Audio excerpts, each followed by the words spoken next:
Help me, brother, I cried, stumbling into his home on a freezing winter night. My clothes were torn and tattered, barely providing any warmth. I stumbled into my brother's home in the middle of a freezing winter night, holding a baby in my arms. Help me, brother, I cried again. He was speechless at the sight of me, so changed and frail, clad only in a tattered shirt and barefoot. What on earth happened? He quickly asked, ushering me into the house and warming up the room. The baby, wrapped in my jacket, was sound asleep, but I couldn't stop shivering. Who did this to my precious little sister? My brother muttered through clenched teeth. Sarah, it's going to be okay now, he said gently. Upon hearing my brother's soothing voice, I felt a wave of relief wash over me, as if all my strength had drained from my body. My name is Sarah, a 27-year-old homemaker with a young son. I was once a nurse until Jack, the son of the hospital director, proposed to me. Jack was kind and efficient in his work, which initially attracted me to him. I have a brother who is 5 years older than me. After our parents' tragic death in a car accident when I was 4, and he was in 3rd grade, he became my protector. Our parents died when their car was hit head-on by a truck whose driver had fallen asleep at the wheel. My mother, also a nurse, was working late, and it happened when my father went to pick her up. Before leaving to pick her up, my father had casually told my brother, John, "I'm counting on you to take care of Sarah." These words became unforgettable for my brother, who took them to heart and has protected me ever since. We never fought. He has always been like a superhero to me. After the accident, it seemed my brother and I would be sent to separate foster homes. However, our paternal grandparents, who we hadn't interacted much with until then, took us in. When I first met our grandfather, his white hair and bushy beard made him look like a storybook Santa Claus. Seeing John, he muttered, "You're the spitting image of your father," and I believe I saw tears in his eyes. Our grandmother was a kind woman who hugged me tightly and sobbed, "Poor child." Later, I learned that our father had fallen out with our grandfather, leaving home, and in what amounted to running away.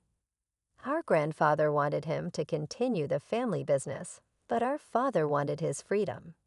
Neither would yield, and they ended up parting on bad terms. John and I moved to our grandparents' house, nestled in the rural mountains. Our grandfather, a renowned potter, created works so famous that a single teacup could sell for thousands of dollars. Thanks to this, John and I grew up without financial difficulties. Our grandfather was stubborn, hated dishonesty, and dedicated himself completely to his work, while our grandmother was incredibly kind. Despite our parents no longer being with us, under our grandparents' watchful eyes, we grew up happily. John attended a prestigious university in the city, and I went to nursing school. We both had the chance to follow our dreams. However, when our grandmother's health deteriorated, John returned home from the city. I wanted to return home too, but as I was still a student, John advised against it. John had always been interested in our grandfather's work, but was firmly told to follow his own path, leaving him to university. Our grandfather regretted forcing our deceased father to continue the family business and didn't want his grandchildren to go through the same ordeal. However, John insisted on being taught pottery by our grandfather. He had always been handy, and making pottery was a good fit for him. Besides, John excelled at everything: academics, sports, and he was popular among his friends. He was truly a superhero, taking care of our sick grandmother while mastering the art of pottery. While John was learning the trade from our grandfather, I graduated from nursing school and started working as a nurse. That's when Jack proposed and we got married. We had a grand wedding, and what I remember most are the joyous smiles of John and our grandfather. John brought pictures of our parents to the wedding. "We all just want you to be happy, Sarah. including Mom and Dad," he said, shedding tears openly. Our grandmother, too ill to attend, cried tears of joy when she saw the video of the ceremony. I felt truly blessed with a great family. I quit my job as a nurse, moved into my husband Jack's family home, and began to support him as a full-time homemaker. We had a child in Jack.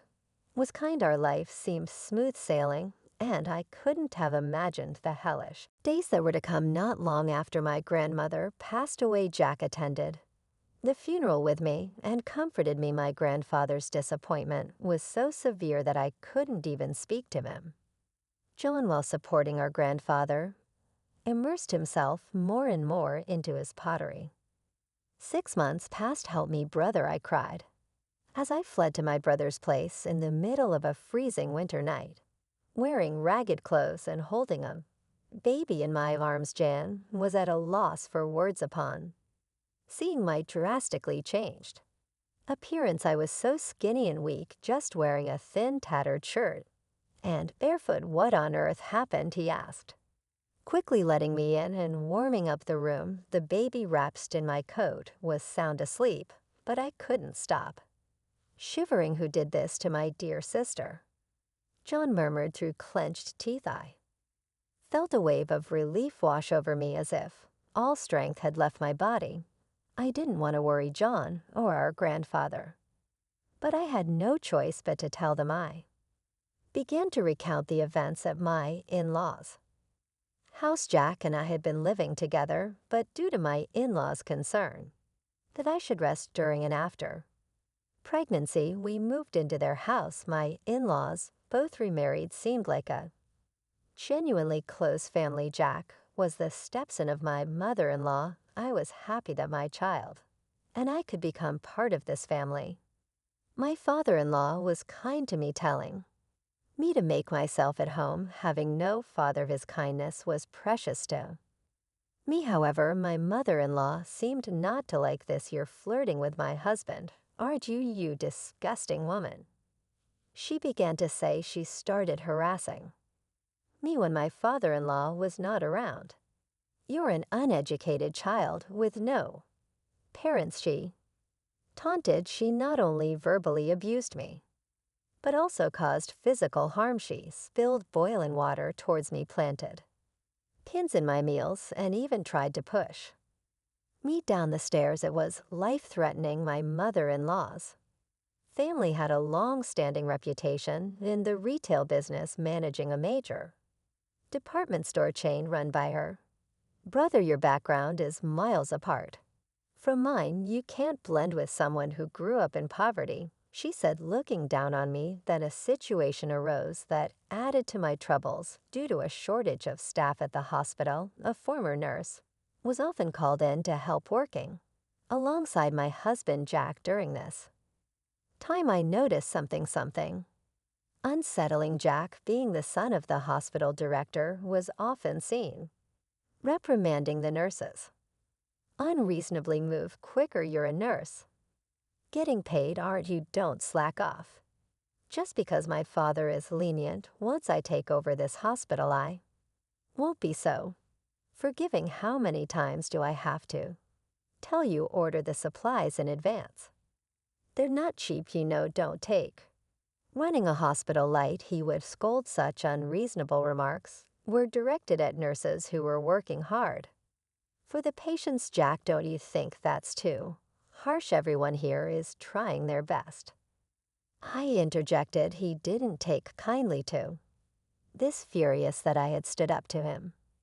He flew off the handle in front of the other nurses. Since then, Jack became distant towards me. This might have also been influenced by my mother-in-law, who had been telling Jack from the start, "You're too soft on your wife. She's taking you for granted." Well, my father-in-law was still, well, Jack couldn't be openly hostile or abusive in front of him.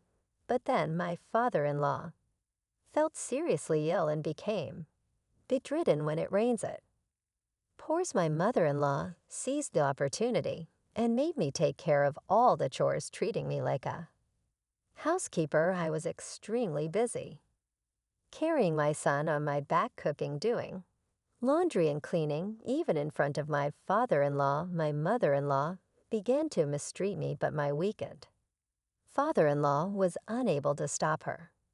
"Please don't speak to Sarah that way," he would say. "Here you go again defending that woman, and you can't even do anything with your frail body. Oh, how I wish you were gone," she would retort, spewing venom at my sick father-in-law.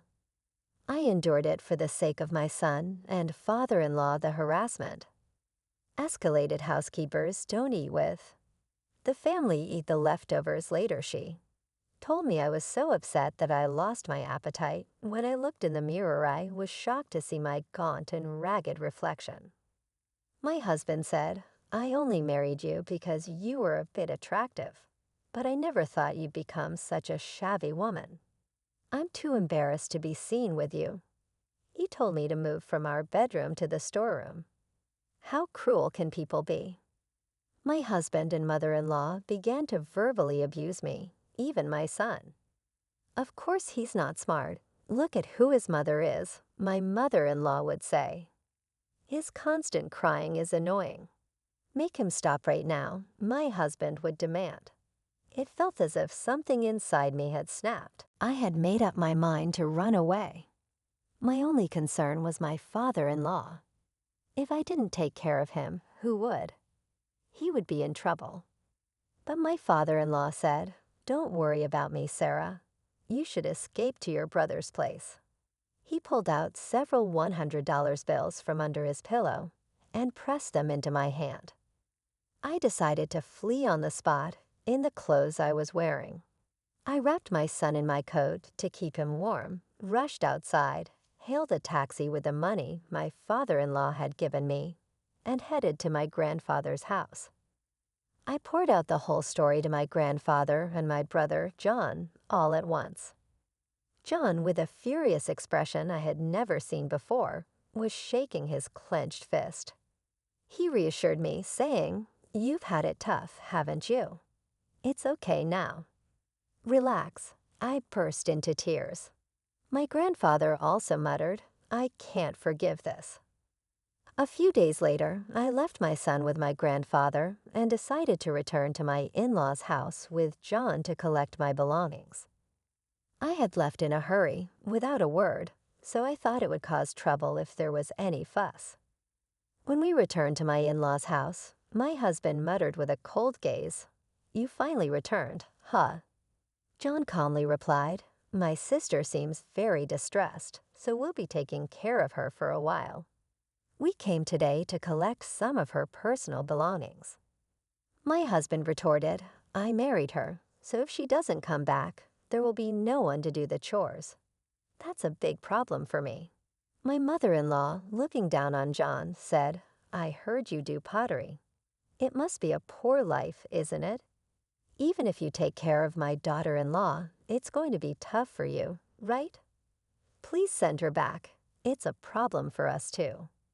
John clenched his fist tightly, and I could see that he was desperately trying to suppress his anger. When we asked to take back our belongings, we were directed to a storage room in the corner of the hallway that served as my room. In the corner of the cramped room were cardboard boxes and old appliances carelessly placed. There were a few changes of clothes for me and my son, no heating appliances, just a thin blanket and a thin mattress. John was at a loss for words, seeing the harsh conditions I was living under. When he glared at my mother-in-law, saying, "Is this where you shoved my dear sister and her child?" She retorted, "She should be grateful just to have a room. She's just a housekeeper." I wanted to get out of that house as soon as possible, but I was worried about my father-in-law and wanted to see him. When I did, he quietly handed me something and apologized to John for not being able to protect me. For several days after that, we made preparations, and along with my grandfather and John, I headed to my in-laws' house determined to fight for my son. I couldn't keep running away forever. When we arrived, I handed my husband the divorce papers. He was taken aback for a moment, but then declared he wouldn't pay alimony or child support since I was choosing to leave. I played a recording of his mother belittling me and of him shouting at me. "This is evidence of the abuse I have suffered," I informed them. My husband and mother-in-law looked shocked and asked, "When did you even record this?" It turned out my father-in-law had secretly recorded everything to help me. He had discreetly passed the recording to me when I went to collect my things a few days before. John, who had graduated from law school and passed the bar exam while assisting our grandfather with his pottery work, said, "You can get a divorce since your husband is at fault." John had been actively practicing law to help those in need in our local community, and now he promised to fight for me wholeheartedly. My wheelchair-bound father-in-law showed up and handed the divorce papers to my mother-in-law. He had also recorded all the verbal abuse he had endured and was now ready to divorce as well. He preferred living in a care facility over living with my mother-in-law. Upon hearing this, my mother-in-law burst into laughter. "All right, go ahead and divorce me," she said. "I'll return to my brother's house and go back to my luxurious life," she said. At that moment, my grandfather made a call, stating, "I'll terminate any contracts with a family like this." It turned out the major department store run by my mother-in-law's brother was on the verge of bankruptcy. He had been eagerly trying to strike a deal to exhibit and sell my famous grandfather's pottery and was close to finalizing it. Immediately, a call came from her brother, the department store owner, severing ties. My mother-in-law blanched, muttering, "That's impossible," and sank to her knees. She finally seemed to understand her situation and started to beg, "Please forgive me." I was out of line. "I have nowhere else to go. Please let me stay here." "Sarah, I'm sorry. Please forgive me." There was no way we could forgive her now. We all coldly stared at my weeping mother-in-law. However, just one person still didn't seem to fully grasp the situation. It was my husband. He said to me, "I'm set to inherit this hospital. If you want a divorce, I'll pay alimony and child support. I'll marry someone younger and prettier than you." But then my father-in-law said a single sentence, "The hospital has been sold." My husband's eyes widened in shock. What in fact Jack requested, my father-in-law had been pulling the strings. "Get out of here right now." My father-in-law screamed at his stepson. My husband's face turned white. He was not legally adopted by my father-in-law, who was actually his stepfather, so he had no legal claim on his stepfather's assets. On the contrary, I was legally adopted by my father-in-law, who had taken good care of me. Sensing the tide of events, my husband quickly changed his tune, pleading for a fresh start with me. I coldly dismissed him. Afterwards, my son and I were doted on and enjoyed life at my grandfather's house. He now cried less often and spent his time playing in nature, finding flowers and insects. My in-laws divorced, and the audio tape proved crucial at establishing the fault of my mother-in-law. According to mutual acquaintances, my mother-in-law and husband are now living in a small rented apartment. Their attempts at finding new jobs have not gone well, and they seem to be getting by on part-time work. Their days are filled with endless quarrels, each blaming the other for their current situation. My grandfather is living comfortably in a high-end senior home, and my son and I visit him often. John, as always, continues to work with pottery under my grandfather's guidance. My mother-in-law's brother, who wasn't at fault, had the pottery exhibition at his department store. At the exhibition, my brother met a lovely woman who was a fan of pottery, and they started dating. I expect we'll hear good news from him soon. I work as a nurse at a hospital near my grandfather's house. It was my dream to become a nurse like my mother, and now I find fulfillment in caring for my patients.